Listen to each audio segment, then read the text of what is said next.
Señoras y señores, amigos, alumnos, bienvenidos al penúltimo encuentro de nuestro breve curso sobre la política aristotélica. Me alegra poder darles la bienvenida al curso en esta noche y empezar, como debemos, a desplegar el contenido del libro séptimo de la política, que lo mismo que el octavo está destinado a dar cuenta de la concepción aristotélica del estado ideal. Para determinar cuál estado es el mejor, cuál régimen político el óptimo entre los posibles, hay que comenzar por dilucidar cuál es la vida mejor, la que merece por derecho propio el predicado de feliz. Pero esto es por de pronto una incumbencia de la ética.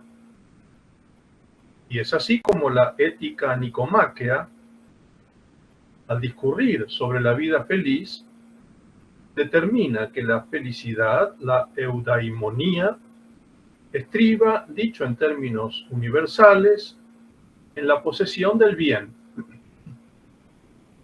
Solo que este puede ser de tres géneros, según una distinción formulada ya por Platón, porque hay bienes exteriores, como la fortuna y el honor, otros que atañen al cuerpo, como la salud y la belleza, y otros relativos al alma, como la virtud y el saber.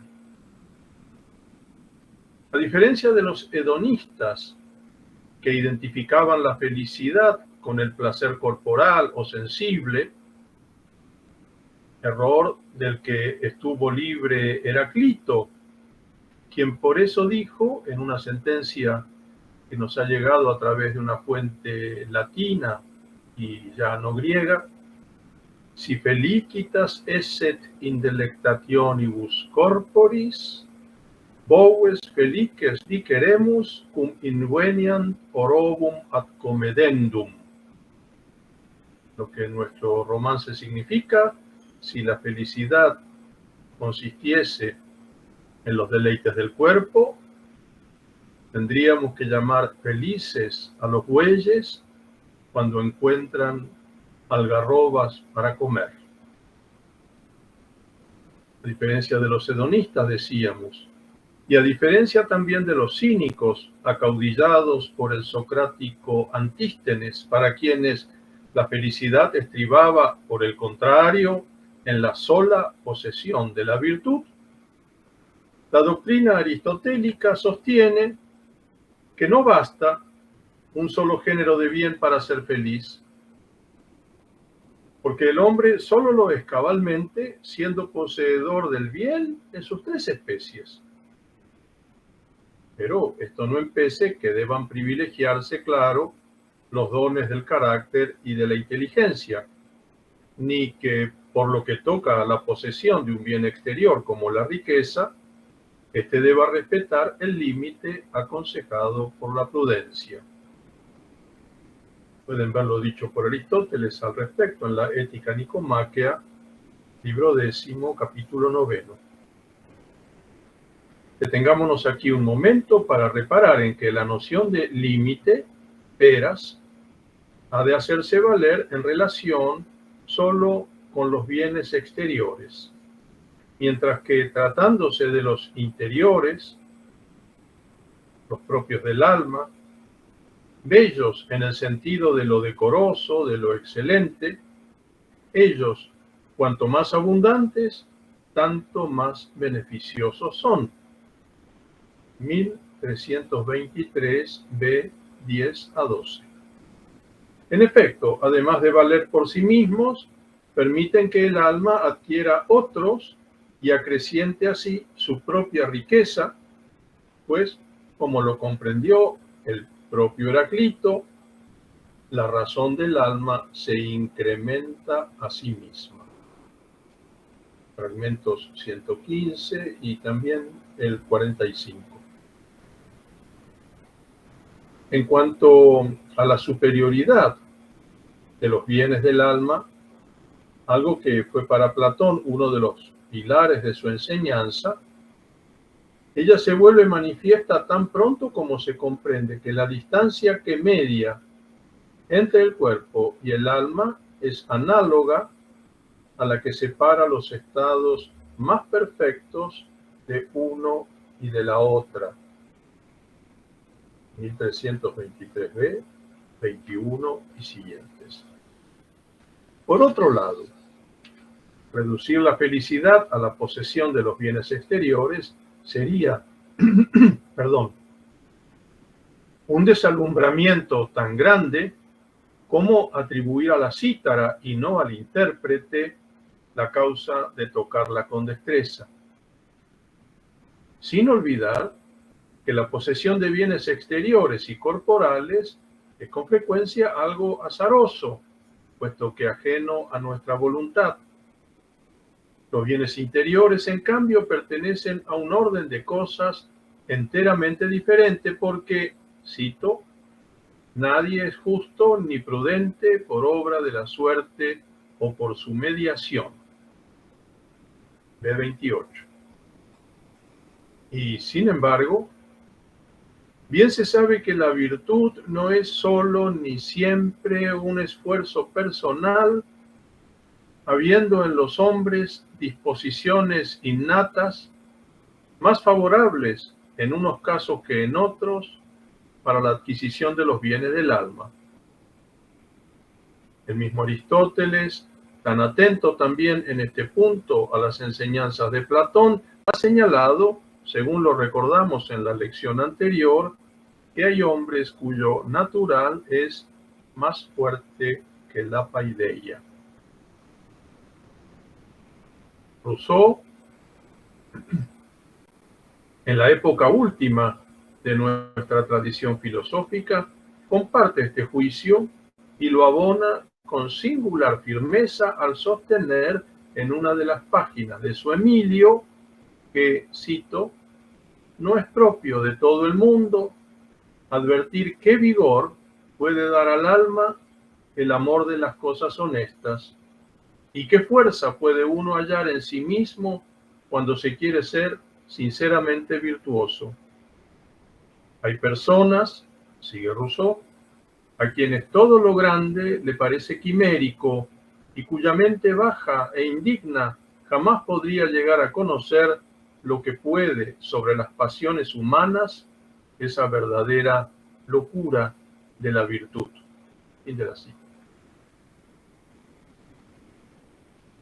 Pero lo que vale para la vida feliz, esto de que ella descansa en la posesión de los bienes interiores, sí, pero sin padecer penurias en cuanto a los exteriores, vale también para la vida del Estado concebido no como una estructura abstracta en sentido social o político, sino como un organismo vivo gobernado por la inteligencia, representada tanto por quienes ejercen las magistraturas como por la ley fundamental del Estado. Porque la doctrina relativa a la polis ideal no puede prescindir de vincularla con la vida mejor. Ahora bien, en el orden de la existencia individual, ¿cuál es la vida mejor? La vida práctica, vale decir, la del que interviene de manera activa en los asuntos de la res pública, de la cosa pública, del Estado, o bien la contemplativa, la de quien por amor a la teoría permanece distante de tales asuntos. Según una consideración atenta de esta materia, quienes identifican la vida contemplativa con la inacción, to apraktein, verbo del que procede el sustantivo aprakmon en griego, con que se designa al hombre ajeno a la cosa pública y cuya vida se mantiene dentro de los límites de la esfera privada. Aquellos que restringen el actuar, pratein, al solo ámbito de la política, No comprenden que la vida al servicio de la teoría es la forma más alta de la felicidad, siendo esta última no un sentimiento, no una afección, pathos, sino actividad. Eudaimonía praxis estin, 1325 a 32. Y de manera más precisa, cito, el acto de la virtud, la felicidad es el acto de la virtud y un cierto uso o empleo cabal de la misma, 1328 a 37. Bien, se comprende que el participar de la felicidad, cuando se la concibe en tales términos, supone el cultivo sostenido de la virtud y de la inteligencia y el obrar de acuerdo con ella.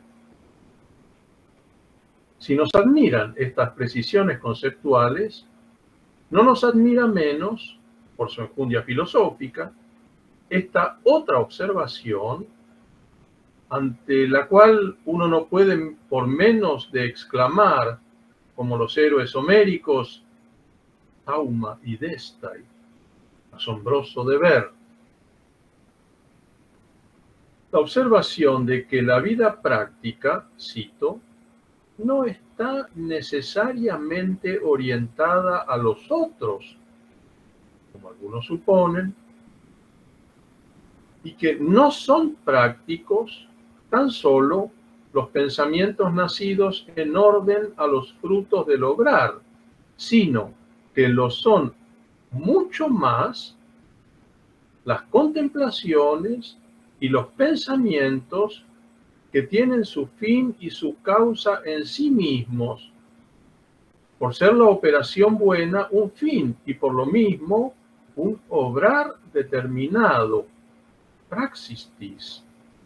Pues decimos, sigue Aristóteles, que actúan en sentido cabal y propio, aun en el caso de las actividades exteriores, sobre todo quienes las dirigen con sus pensamientos. Hasta aquí la cita, 1325b, 17 al 23. Solo la falta de reflexión o de educación filosófica, la apaideusía, podría estorbar la comprensión de una verdad semejante ante la cual nada ha podido ni podrá el tiempo poderoso que todo lo marchita. Expresiones de Sófocles. La verdad de que el pensamiento mismo es un obrar, sobre la que ha vuelto a insistir Heidegger en el comienzo de su carta sobre el humanismo. Aristóteles, en consonancia con la temprana exposición de su protéptico, vuelve a defender ahora, como lo ha hecho también en la Ética Nicomaquia, la excelencia de la teoría, en comparación con la cual la vida política se le revela menos libre, al ver en ella una tarea que, no por útil y laudable, deja de ser servicial. Pero en este libro séptimo de la política se considera dispensado de esclarecer una vez más tal diferencia después de lo expuesto al respecto en la ética y pasa a considerar los diferentes aspectos de la ciudad ideal y, en primer lugar, lo relativo a su población. Pero antes, a propósito de si será mejor que el poder se halle siempre en manos de uno solo, explica que entre iguales, lo bueno y lo justo consiste en una alternancia. Siendo en cambio algo contrario a la naturaleza, lo desigual para los iguales y lo no semejante para los semejantes.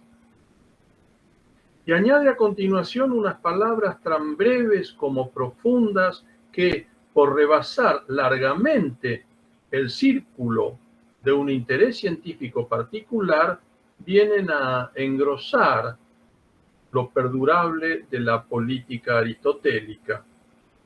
Me refiero a las palabras que rezan como sigue. Cito: nada contrario a la naturaleza es hermoso. Udeton paraphysin kalon. 1325 B9. En efecto, hay fenómenos contrarios a la naturaleza ante los cuales el hombre debe resignarse y que incluso, según las ocasiones y las circunstancias, hasta puede aprobar, pero que nunca podrá considerar bellos ni por lo mismo laudables. Nada contrario a la naturaleza es hermoso.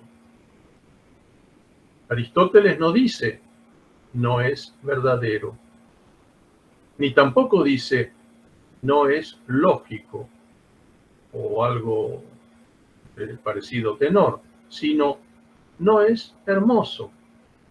Y nos muestra de este modo el valor normativo no de la naturaleza, sino de la belleza para juzgar acerca de las cosas humanas.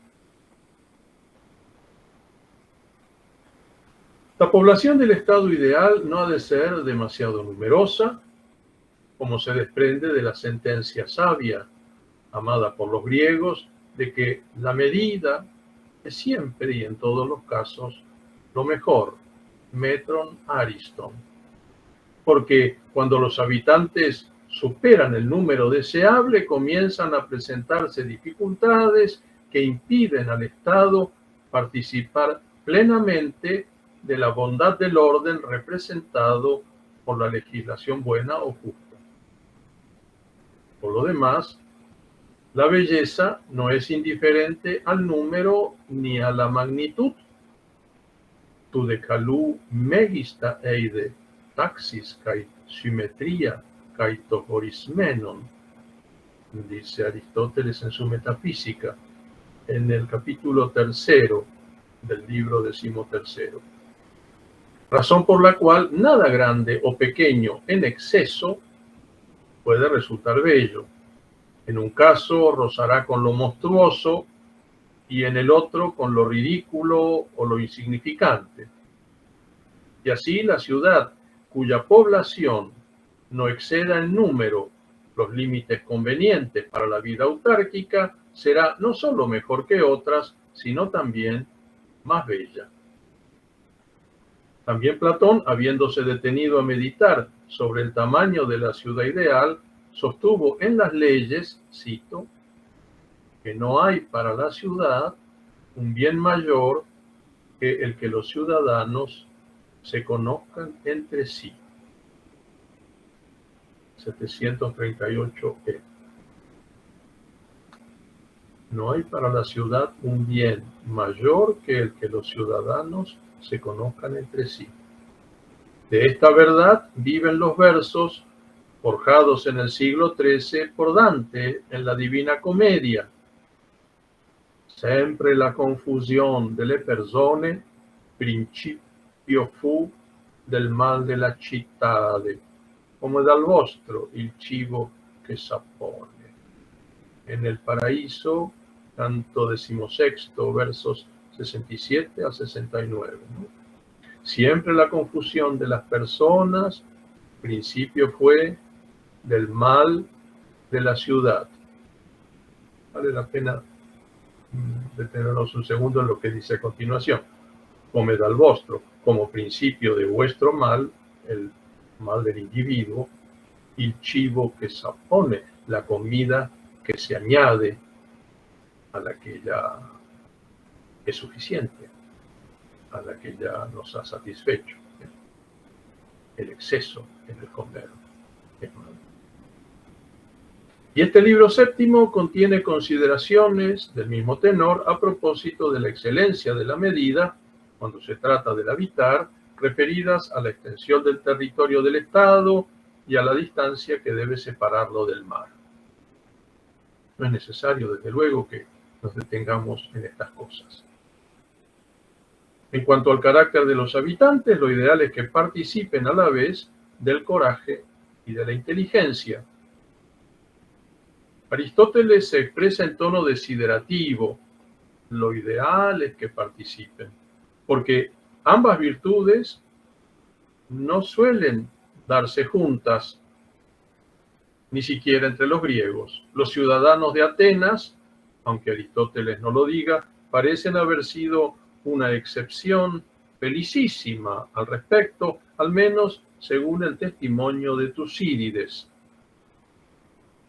En el parágrafo 70 del libro primero de su admirable historia de la guerra del Peloponeso.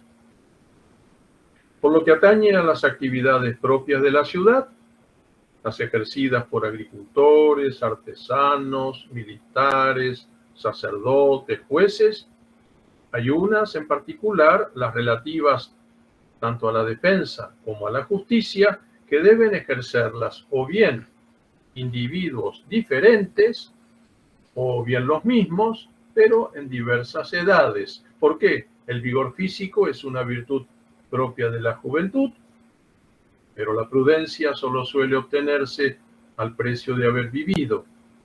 Y por esto mismo, no antes de haber alcanzado una cierta edad. Y así lo enseña ya Homero en sus poemas. Solón, por su parte, en una famosa elegía, ve la vida humana como un todo que se despliega en 10 septenios, cada uno de los cuales representa una fase reconocible por algún signo vital característico y propio. Platón respeta esta idea al enseñar que el hombre participa en tiempos diferentes de su vida de dos formas de madurez o de plenitud, acmé, la física y la espiritual. Y por eso dice en el banquete que la mirada de la inteligencia comienza a ver con agudeza cuando los ojos del cuerpo van perdiendo ya su vigor. 219a del banquete. Verdad de experiencia que Aristóteles sabe confirmar en el libro segundo de la retórica, con una precisión de orden numérico incluso, al sostener que el cuerpo está en su apogeo hacia los 28 años y el alma, en cambio, hacia los 49. Números ambos múltiplos de 7, como en la elegía de Solón. No resultará ocioso recordar aquí que en la modernidad radical, las fases principales de la vida humana fueron comprendidas de otro modo por Nietzsche, quien, no sin agudeza, supo compararlas en uno de los aforismos de El caminante y su sombra, el 269, con el carácter propio de las 4 estaciones del año. Las consideraciones dedicadas a las diversas funciones públicas requeridas por la organización del Estado ideal se cierran con la siguiente sentencia filosófica. Cito: no es difícil planear o discurrir, no es ahí, acerca de estas cosas. Lo difícil es realizarlas o concretarlas, o es ahí. 1331b20. Lo cual parece tan obvio como un axioma. Poner en obra un pensamiento destinado a la acción o al ámbito de la vida política es en efecto la piedra de toque de cuanto en el orden de la reflexión, que es también el de toda ideología, puede parecer bueno o provechoso, con la salvedad de que en una materia tan delicada y espinosa como la política, el llevar a cabo un cierto plan de acción, amén de ser más difícil que idearlo, es una empresa terriblemente peligrosa que solo muy pocos pueden acometer y a quienes no es raro que ella se les vuelva una tragedia. mientras que incontables ciudadanos padecen el sacrificio de la propia vida en aras de la ejecución de algún bendito plan político. Planes que por alguna amarga ironía del destino no es raro que resulten tanto más funestos para la sociedad en su conjunto, cuanto más pretenden beneficiar al mayor número.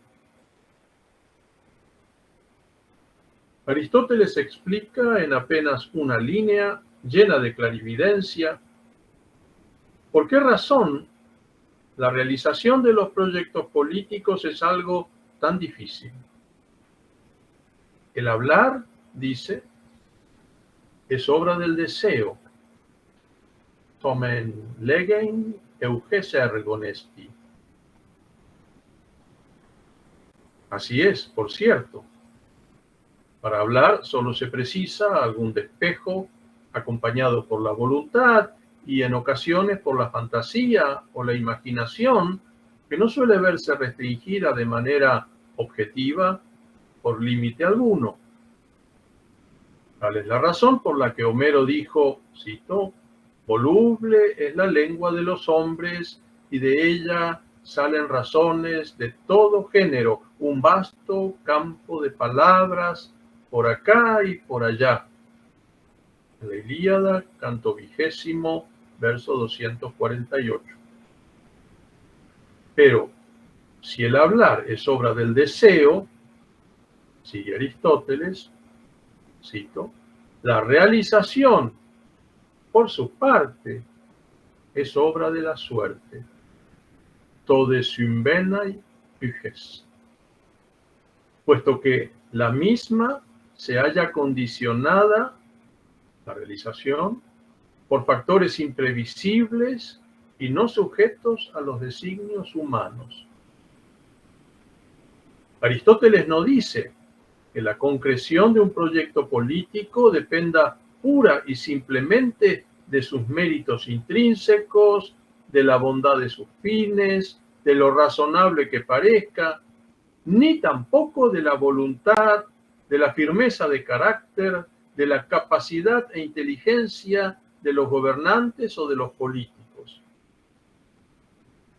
Aún en el caso, que está lejos de ser frecuente, de que el plan sea el mejor y de que quienes pretendan realizarlo sean los más aptos, su concreción, su éxito es en no pequeña medida obra de la suerte. To symbenai hyges. Así se explica que los hombres solo muy rara vez en el vasto curso de los siglos hayan podido alegrarse de un gobierno justo, ecuánime y sabio. Lo normal es que quienes llegan al poder crean poder disponer de él por obra de la suerte, de la buena suerte, algo que ya nos lo advirtió Aristóteles, no todo el mundo es capaz de soportar sin corromperse.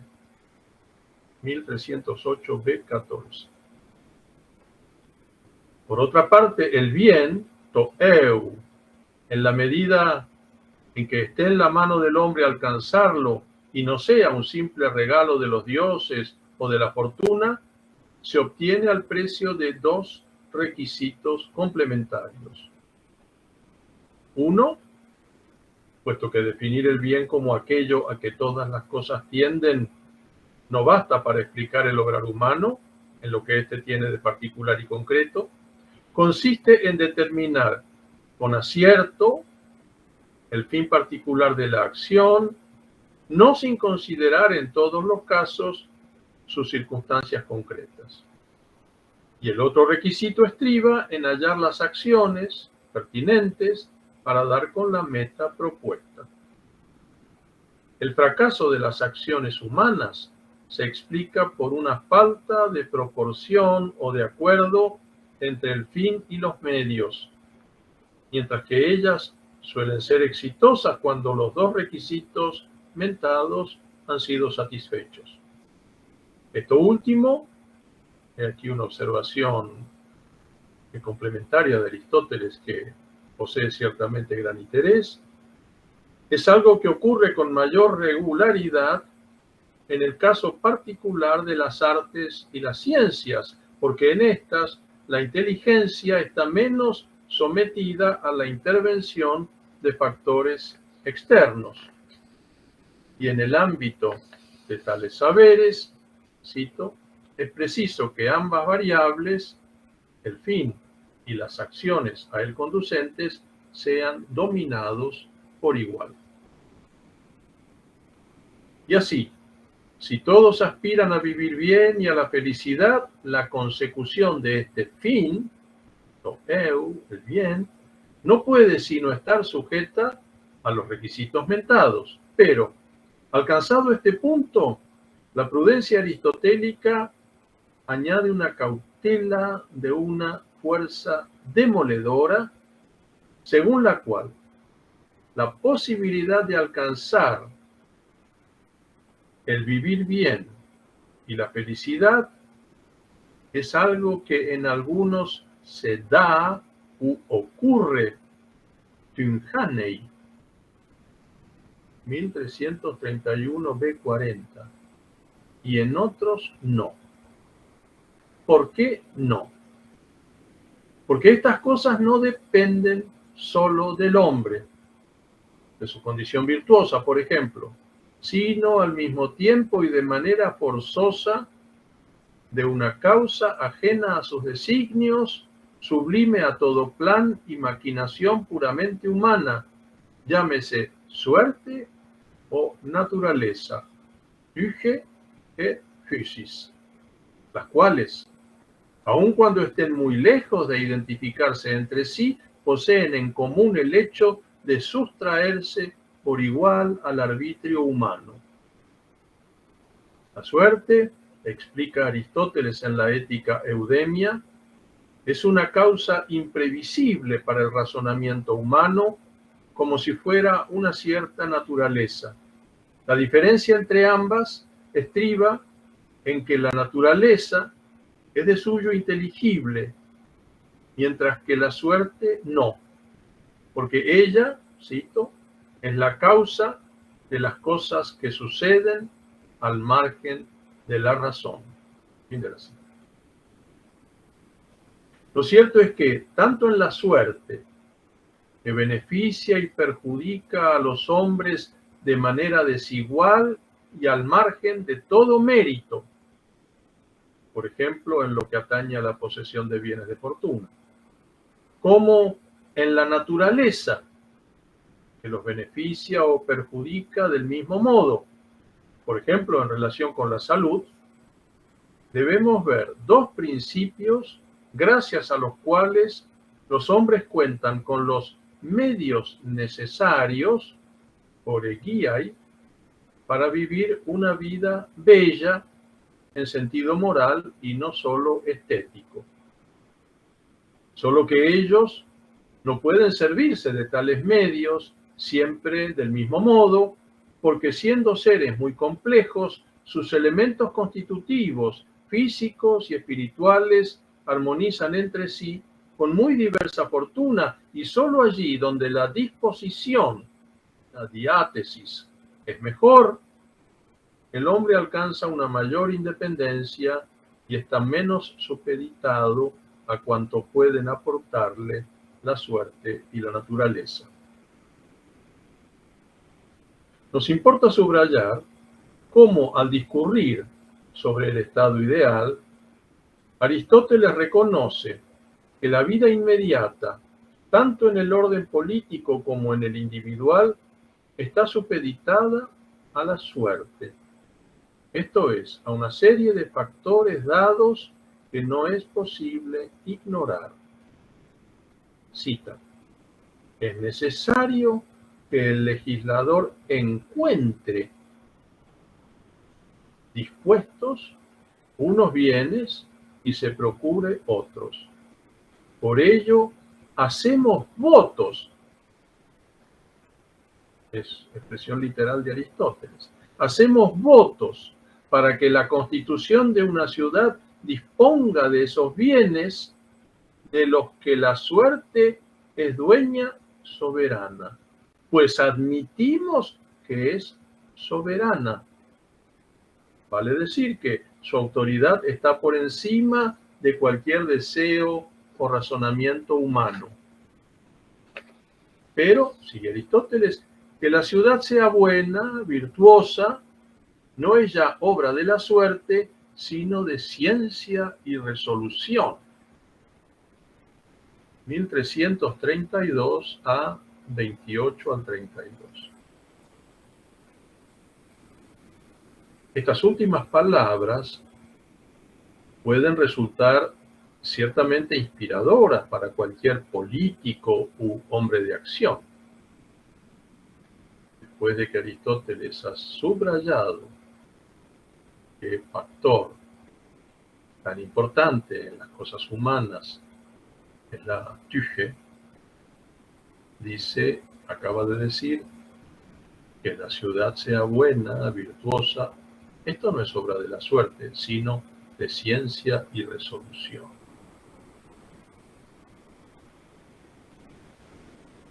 Estas palabras, que decía pueden ser inspiradoras para cualquier político o hombre de acción, también pueden dar pie a un desdichado error en la medida en que no se las entienda como es debido. El error de que por ellas los hombres se crean autorizados a meter mano en materias donde el éxito está muy lejos de depender de la ciencia y la resolución. Causa escalofrío, en efecto, advertir la resignación con que Aristóteles recomienda el régimen republicano como el mal menor, porque de algún modo impide que los hombres que siempre delinquen en cuanto les es dado hacerlo, se vean limitados en sus deseos insaciables de poder y de riqueza al tener que permanecer en los cargos públicos por periodos acotados. Y no causa menos escalofrío el oírle sostener de manera decidida que si apareciese un gobernante justo, recto, virtuoso, fenómeno tan raro como la visión de un cometa en el cielo, todos tendrían que obedecerle religiosamente, siendo tal individuo, cito, como un dios entre los hombres. 1284 a 10. Y al que por ende habría que conferirle una autoridad regia a perpetuidad, Basileas Aegius, 1284 B33. Porque no hay ley ni régimen político alguno que prevalezca por sobre la inteligencia en acto del hombre prudente y justo, capaz de ponderar como conviene lo concreto de las circunstancias. Así lo comprendió también Platón, según podemos verlo en las leyes. Libro noveno, 875 CD. ¿Cómo ha de entenderse, pues, eso de que depende de la ciencia y la resolución el que la ciudad sea buena, habiendo sostenido en el libro primero ya que, cito, en todos estos asuntos de orden político, la teoría se mantiene libre, pero la práctica sujeta a lo necesario. Panta de tatoiauta, tenmenteorian eleuteran egei, tendempeirian anancaian. 1258 B10. Sería un yerro de los de marca mayor no tener presente que la exposición teórica de Aristóteles tiene por objeto construir desde los cimientos una ciudad mediante el pensamiento. To logo ex arges polin poiesai. De un modo análogo a lo realizado por Platón en su República, 369 C. Por eso declara que su propósito es, cito, conocer el régimen mejor. 1332 a 4. Conocer, idein, no instaurar, realizar, volver concreto en el plano de la existencia inmediata. Aristóteles no es un político, sino un filósofo, también cuando discurre sobre la política, que su intención es decididamente teórica y no solo en relación con la doctrina relativa al estado ideal, se desprende por de pronto del modo en que comienzan varios libros de la política.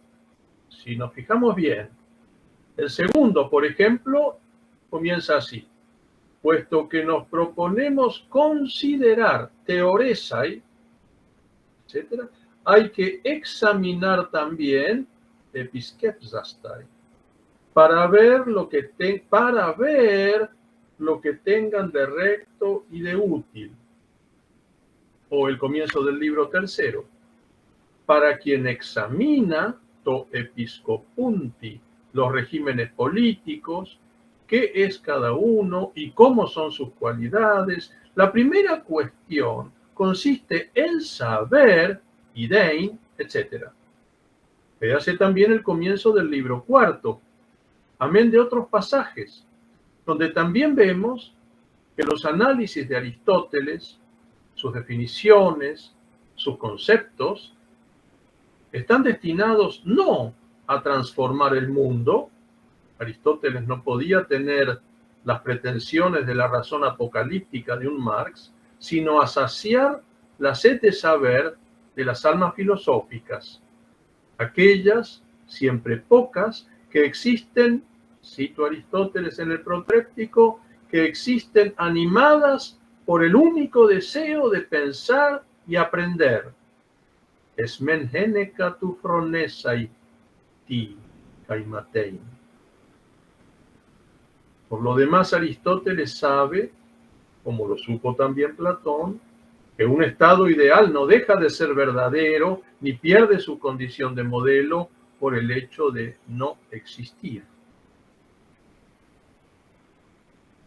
El estado ideal, esto es, el mejor estado concebible por la razón, es aquel cuyo cometido fundamental es la educación, paideia, el único medio capaz de promover la virtud de los ciudadanos.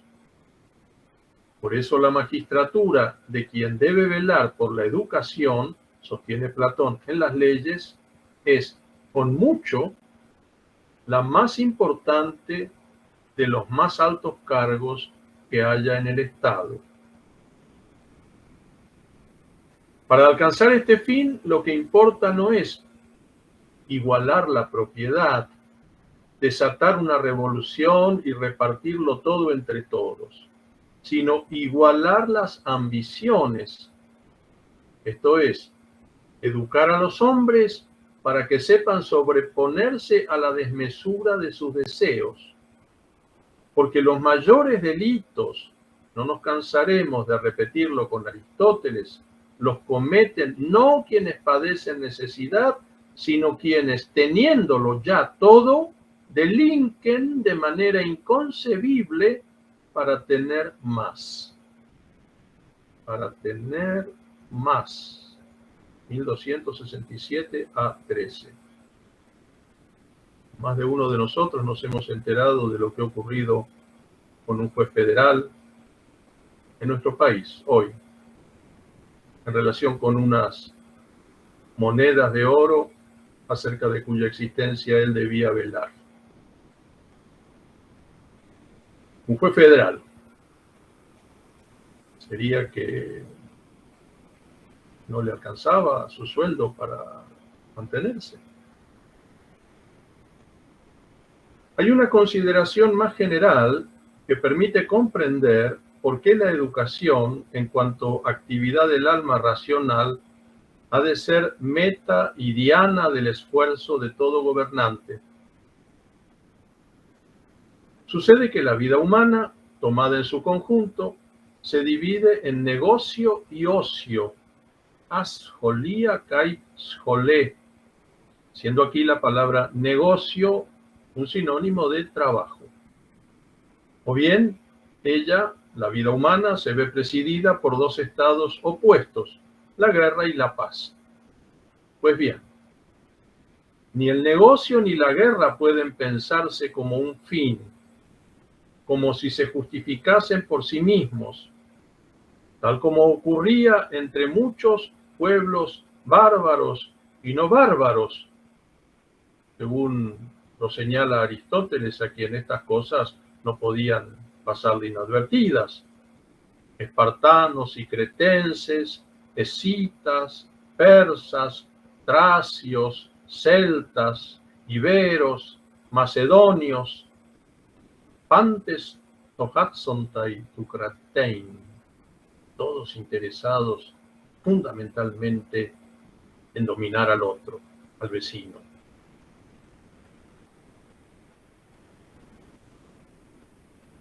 Ni el negocio ni la guerra, repito, pueden pensarse como un fin, sino como medios al servicio de un fin. Fin que la mente aristotélica concibe como el ocio y la paz. El negocio y la guerra pueden ser actividades necesarias y útiles, lo que no impide reconocer la mayor dignidad del ocio y de la paz, porque en su condición de bienes autárquicos son cosas bellas, calá, y por lo mismo laudables, y hacia ellas debe orientarse la educación. A propósito del término ocio, hay una confusión muy extendida que no hace justicia al término griego con que se lo designa, scholé,